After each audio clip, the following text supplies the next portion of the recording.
कमल जी, सर्वप्रथम आपके व्यूअर्स को मेरा नमस्कार।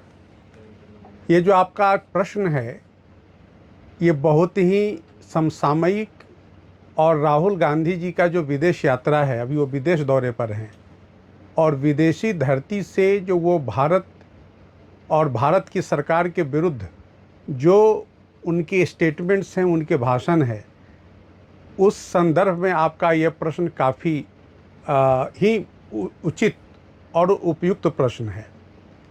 सर्वप्रथम मैं आपसे के माध्यम से कहना चाहूँगा, आपके चैनल के माध्यम से, कि विदेश की धरती से केंद्र में मोदी जी की सरकार पे और राष्ट्रीय स्वयंसेवक संघ के विषय में जो उनका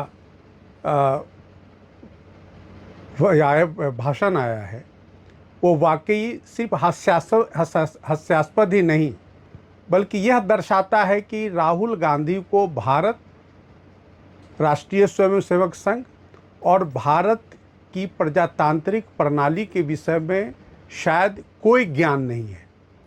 अगर ज्ञान होता तो विदेशी सरजमी से, विदेश की धरती से वो भारत के प्रजातंत्र के खिलाफ, भारत के प्रजातांत्रिक मूल्यों के खिलाफ, भारत स्थित संवैधानिक संस्थाओं के संदर्भ में और भारत के सरकार को प्रजातंत्र के खिलाफ वाली सरकार स्थापित करने का प्रयास नहीं होना चाहिए था। लेकिन यह कोई पहली घटना नहीं है। राहुल गांधी जी जब भी विदेश दौरे पे जाते हैं तो विदेशी धरती का इस्तेमाल वो भारत की सरकार के विरोध में, भारतीयता के विरोध में, भारत की जनता के विरोध में, और ख़ासकर मैं कहूँगा कि भारत में जो सनातनी हैं उनके विरोध में, भारत की संवैधानिक संस्थाओं के विरोध में, वो जितनी बातें कह सकते हैं वो पूरी कोशिश करते हैं कि वो विदेशी धरती से इन बातों को कहें।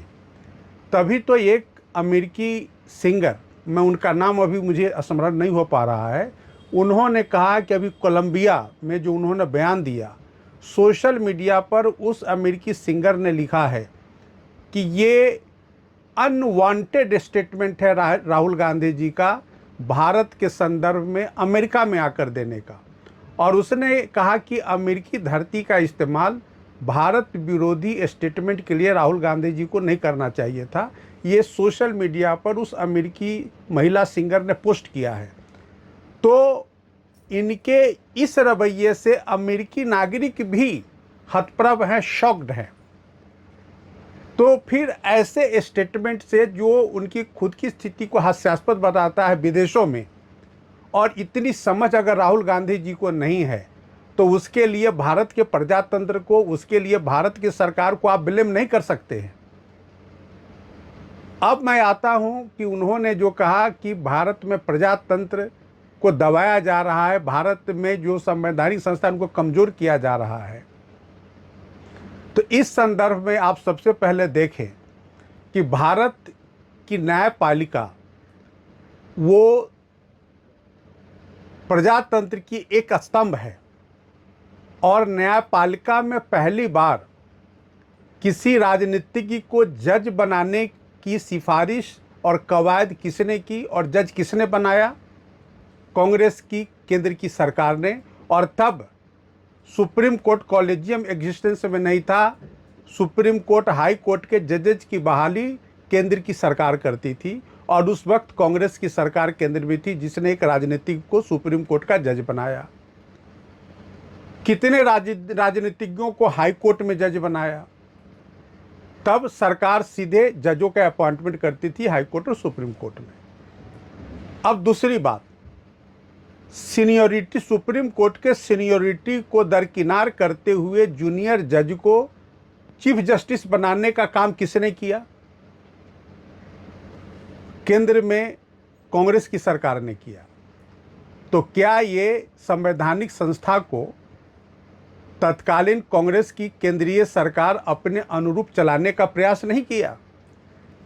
तब तो विपक्षियों ने कभी नहीं कहा, चाहे वो देश की धरती हो या कोई और धरती हो, कि केंद्र की सरकार है वो संवैधानिक संस्थाओं को कमज़ोर कर रही है।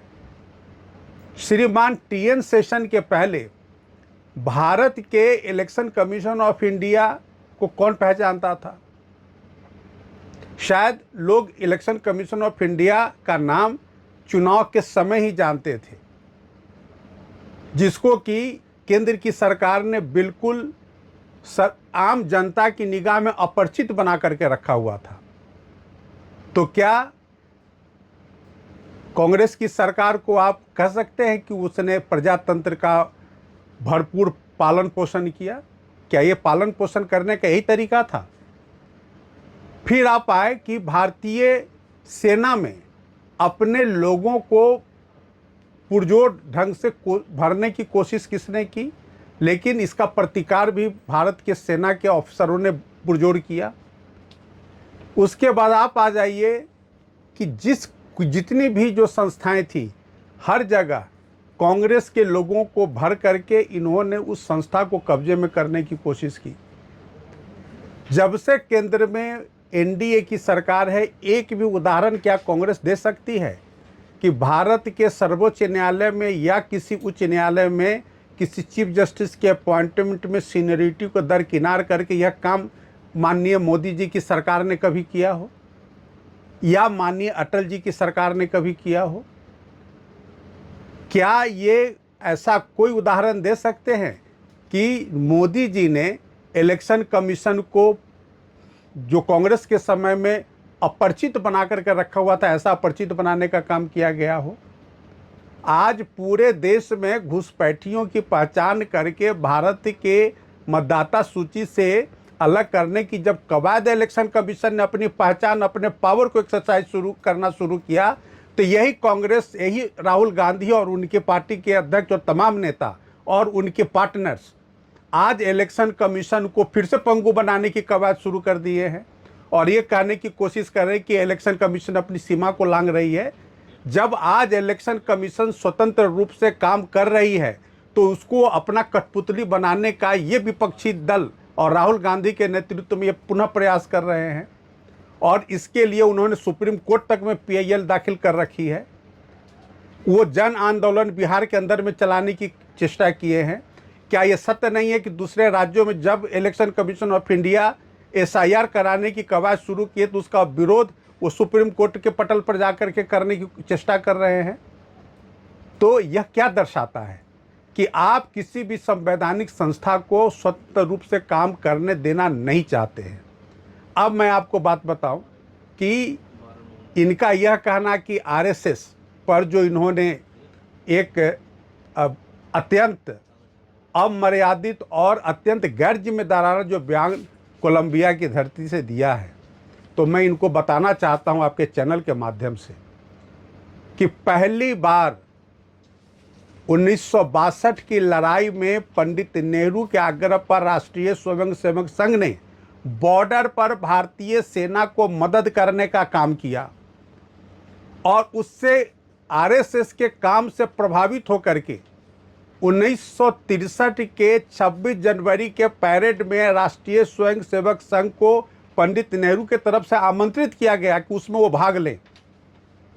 इस तथ्य को से क्या राहुल गांधी या कांग्रेस के नेतागण अनभिज्ञ हैं? यह सत्य नहीं है। Indira Gandhi ties with RSS नामक जो किताब लिखी गई, उस किताब में यह नहीं दर्शाया गया है कि उनकी जो दादी थी राहुल गांधी की, श्रीमती इंदिरा गांधी, तत्कालीन भारत की प्रधानमंत्री, उन्होंने भी राष्ट्रीय स्वयंसेवक संघ के जो उच्च पदाधिकारी थे उनके साथ मधुर संबंध बना करके उन्होंने रखा हुआ था, क्योंकि उनको पता था कि समय समय पर राष्ट्रीय स्वयंसेवक संघ राष्ट्र हित में वह सरकार का सहयोग भी करती है, संरचनात्मक सहयोग देती है। तो उनके जो नाना जी थे श्री पंडित जवाहरलाल नेहरू, उनका निमंत्रण 1963 के 26 जनवरी परेड में और 1971 में जब लड़ाई पाकिस्तान से हुई, उस वक्त जो मधुर संबंध उनकी दादी श्रीमती इंदिरा गांधी के आरएसएस के उच्च पदस्थ पदाधिकारियों के साथ था, उसका फलाफल 1971 की लड़ाई में राष्ट्रीय स्वयंसेवक संघ के सहयोग का भी वो कैल थी। इन सारी बातों से क्या वो इनकार कर सकते हैं राहुल गांधी? और अगर उन्हें जानकारी नहीं तो उन्हें उन किताबों को पढ़ना चाहिए जिसमें इसका वर्णन किया गया है। उसके बाद आप देखें कि जो आरएसएस की पाठशाला से निकले संस्कारित प्रचारक थे, जो भारतीय जनता पार्टी में अपना योगदान दिया, उन तमाम नेताओं का चाल चरित्र और चेहरा से भी उनको सबक लेना चाहिए कि कश्मीर की धरती पर पहली बार तिरंगा झंडा फहराने का माननीय मुरली मनोहर जोशी के नेतृत्व में आज जो हमारे भारत के प्रधानमंत्री माननीय नरेंद्र मोदी जी हैं, वो कश्मीर के लाल चौक पर मुरली मनोहर जोशी जी के सहयोगी के रूप में तिरंगा झंडा फहराने का काम किया या नहीं। अगर इस ऐतिहासिक तथ्य से वो अनभिज्ञ है, राहुल गांधी अनजान है, उन्हें इसकी जानकारी नहीं है, तो इसके लिए देश के प्रजातंत्र को नहीं कोस सकते।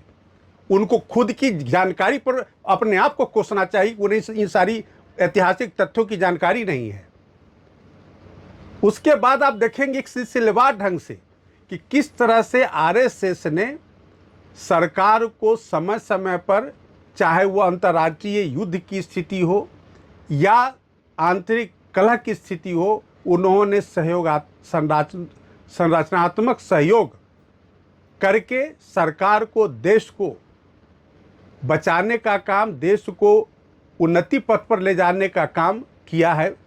लेकिन राहुल गांधी या कांग्रेस के नेतागण, चूंकि वो एक एजेंडे के तहत उनका काम है कि किस तरह से भारत की एकता अखंडता को तोड़ा जाए, विभाजित किया जाए, धर्म के नाम पर, भाषा के नाम पर, वो इस देश को खंड विखंड करने की इच्छा रखते हैं।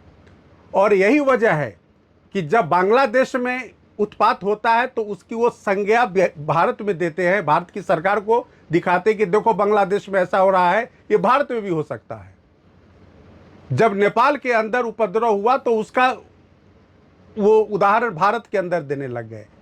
तो राहुल गांधी जी को भारतीय संस्कृति, भारतीय लोगों की स्वभाव का, भारतीय लोगों के राष्ट्र के प्रति समर्पण के भाव का एहसास नहीं है कि किस तरह से यहाँ का सामाजिक ताना बाना है, सामाजिक संरचना है, जहाँ के ऐसे उपद्रवियों के लिए कोई जगह नहीं है। तो भारत एक ऐसा समाज है जो आत्ममंथन भी करता है, आत्मचिंतन भी करता है, और किस तरह से समाज को, राष्ट्र को आगे लेकर के चला जाए, इस रास्ते पे चलता है।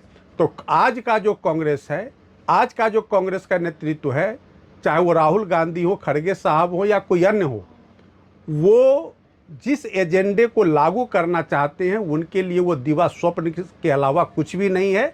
और मैं यही कहूँगा कि विदेशी धरती का इस्तेमाल उन्होंने इतना बेजा इस्तेमाल कर लिया है कि आज वो विदेशी लोग भी उबने लगे हैं राहुल गांधी के बयान से। और इसीलिए माननीय नरेंद्र मोदी की जो शख्सियत है, माननीय नरेंद्र मोदी का जो एक वैश्विक छवि है, माननीय नरेंद्र मोदी ने जो इस देश को एक सफल और सशक्त नेतृत्व दिया है, उसकी कोई शानी दुनिया के अंदर नहीं है। इसका डंका पूरे विश्व में बज रहा है। राहुल गांधी का गला फाड़ करके विदेश की धरती से कुछ भी करने का असर भारतीय पर तो बिल्कुल नहीं है। विदेशी भी अब उबने लगे।